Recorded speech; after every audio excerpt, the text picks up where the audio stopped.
Mano, boa noite. Boa noite. Eu vou fazer para você a pergunta que o torcedor deve estar se fazendo. Como que o time que pressionou o Fluminense no primeiro tempo, no Maracanã, né, o Fluminense, o time que está na final da Libertadores, fez 3 gols, conseguiu jogar essa partida de hoje contra o Lanterna do campeonato? Bem simples a pergunta. A resposta deve ser complexa, mas a pergunta é simples. Obrigado. E eu entendo a pergunta, eu acho que ela procede, porque é a visão que o torcedor tem do futebol, né? Apesar de serem jogos completamente diferentes, a gente coloca tudo na mesma caixa de análise, né? O jogo do Rio de Janeiro, encontramos um time que ia propor jogo, um time que dá mais espaço, que dá 60 metros atrás da linha da defesa.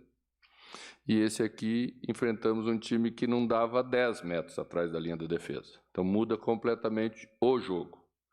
E as dificuldades que a gente teve foi porque não aproveitamos o bom início que tivemos, onde conseguimos retomar a bola na frente, onde criamos as primeiras oportunidades, e depois nos desorganizamos como equipe taticamente.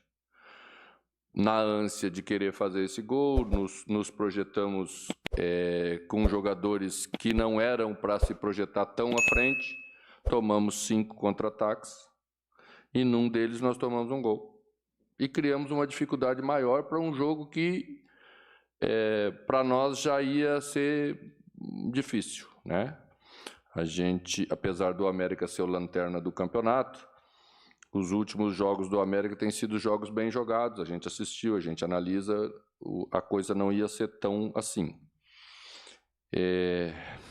Aí não era mais uma linha de 5 atrás, daí já era uma linha de 6. E realmente tivemos as dificuldades, tivemos que encontrar outras maneiras, tive que colocar 2 atacantes enfiados para tentar segurar a bola na frente, disputar, que não é a característica de Yuri Alberto, então precisava um jogador de força como o Felipe, e foi assim que a gente foi, né,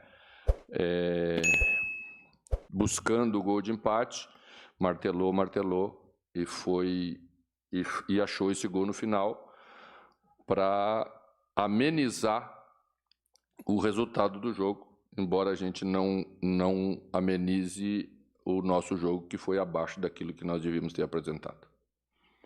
Mano, boa noite. Pedro Ramiro, da Rádio Bandeirantes. É claro que em situações mais complicadas há sempre uma procura por culpados, né? E até o Fausto Vera deu uma declaração depois do jogo contra o Fluminense, que ele disse que o time perdeu meses de trabalho se referindo à última gestão técnica. Você, nesses 4 jogos que você já está, olhando tudo que você já olhou, você concorda com a declaração do Fausto? Não concordo, porque eu sempre respeito o trabalho dos outros. E não adianta nada eu ficar aqui achando desculpas olhando para trás. Eu tenho que olhar para frente, né? E vou fazer tudo o que nós pudermos fazer nesse período para que a gente entregue um jogo tecnicamente melhor, né? O time já disputa mais, já briga mais, mas nós precisamos, quando pegarmos um adversário com linhas mais baixas, ter soluções de construção de jogada que são necessárias para você ganhar o jogo e não tornar ele tão dramático como a gente tornou na noite de hoje. Mano, boa noite. Rafael Esgriles, Energia 97. Na sua chegada ao Corinthians, você falou que precisava trabalhar o posicionamento dos jogadores, né? Com jogadores mais agrupados. E o Corinthians tem oscilado bastante. Um bom primeiro tempo no Maracanã. Hoje você falou da falta de organização depois do gol do Benítez.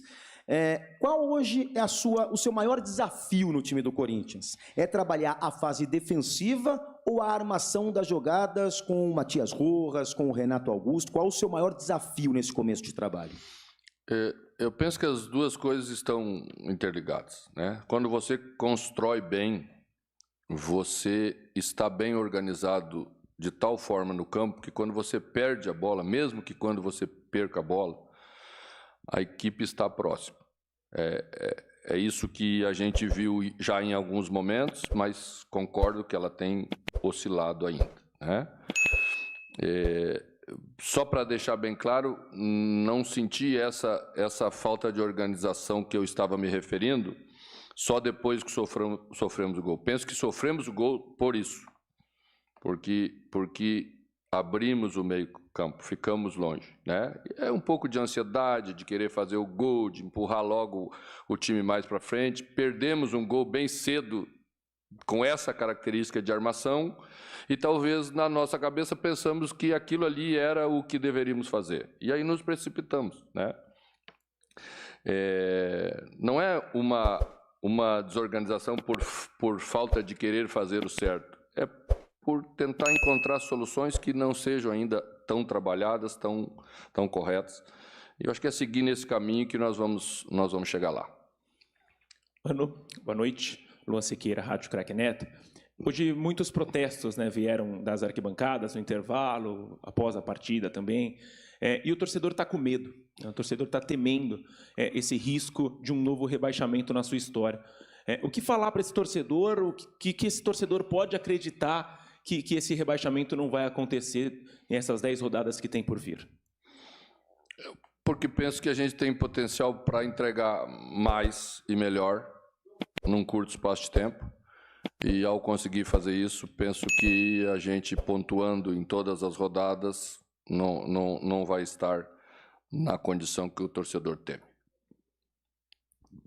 Mano, aqui, boa noite. Eu queria, fazendo o recorte do segundo turno, o time é o antepenúltimo. Mas eu queria que você falasse não só da situação na tabela, mas eu via lá, pelo menos de cima, em determinados momentos, você explodia ali de raiva, porque parecia passes simples, ou tomadas de decisões tão simples, pelo menos na sua cabeça, no seu entendimento, e ela não acontecia em campo, do tipo, uma bola para a lateral, uma bola enfiada, uma saída de bola mais rápida. Esse fator aí, o que pesa nessa hora? Por situações simples, como um passe que, na sua cabeça, pelo menos ali do lado de fora, eu imaginei você enxergando o jogo. É tão simples, era só fazer aquilo e o jogador não faz. O que pega nessa hora, por favor? Obrigado. Bom, vestir a camisa do Corinthians e jogar no Corinthians já não é fácil. Todos sabem que é uma camisa pesada. E quando você vive esses momentos de pressão maior pela colocação na tabela, isso piora um pouco, né? E a minha missão aqui é dar a tranquilidade para que eles passem sem ter queda de produção técnica. Porque isso, na verdade, é uma coisa óbvia e eles sabem que eles conseguem fazer, né? Por isso que tento fazer. Mas aí daqui a pouco você erra. A situação do jogo se colocou muito para isso, né? O adversário bem postado atrás, a gente tendo que empatar e tentar virar o jogo, então você precipita um pouco as coisas, a tomada de decisão piora um pouquinho, mas a gente vai conseguir resolver isso. Mano, boa noite. Você tinha falado que o time está competindo mais, está brigando mais, e logo no início falava que buscaria entregar ou dar para o elenco soluções que fossem as mais simples de compreensão, evidentemente. Fora a parte da competitividade, de brigar mais, tecnicamente falando, o que você nota de evolução em relação ao que você pretendia entregar ao elenco e o que é que ainda está demorando para pegar nesses primeiros dias de trabalho? A nossa equipe é uma equipe técnica, né? Ela tem jogadores técnicos. Quando uma equipe tem a sua base de jogadores técnicos, ela tem que se impor tecnicamente, porque ela não é uma equipe tanta de briga pela bola. Então, a bola precisa estar com o time mais tempo e a gente tem trabalhado isso. Acho que ela já saiu jogando algumas vezes de trás com segurança, depois, no segundo tempo, já deu uma piorada de novo, né? Saímos apertados. No jogo do Rio a gente fez bem no primeiro tempo, depois no segundo tempo não conseguiu fazer mais. Eu quero que a equipe seja uma equipe que seja mais estável em campo, que transmita segurança, porque essa segurança faz os jogadores crescerem individualmente. Eu tenho certeza que todos eles têm capacidade para fazer mais. E a gente só vai achar esse ponto. Mano, aqui, boa noite, Henrique Figliotti da Identidade Corintiana. Mano, eu trouxe alguns dados aqui referentes à primeira etapa e também ao segundo tempo. No primeiro tempo, a sua equipe tenta 17 cruzamentos e não acerta nenhum. Durante a segunda etapa, tenta mais 12. acerta 5. Você já falou em algumas perguntas que está buscando mais maneiras de criar. Agora eu te pergunto, como buscar essa maneira e não se tornar algo tão automático, sempre buscar esse cruzamento na área, visto que não é característica dos atacantes essa altura? Quando o jogo fica no estágio que ficou hoje, é muito provável que você busque uma solução mais simplista.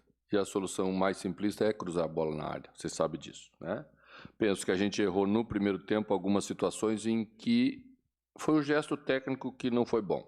A bola deveria ser tentada cruzar, ela não passou do primeiro marcador, a gente corrigiu, melhorou, falou sobre isso no intervalo, falou sobre o posicionamento, mas as variações das jogadas, as movimentações ofensivas que você geralmente encontra quando um time está postado mais normal em campo do que estava o América, um pouco mais adiantado, como é a característica da Série A do Campeonato Brasileiro, são equipes de alto nível que sempre buscam também jogar, você encontra esses espaços com mais frequência. Quando uma equipe está muito baixa, e eu não tenho nada que reclamar do posicionamento do América, não é isso, né?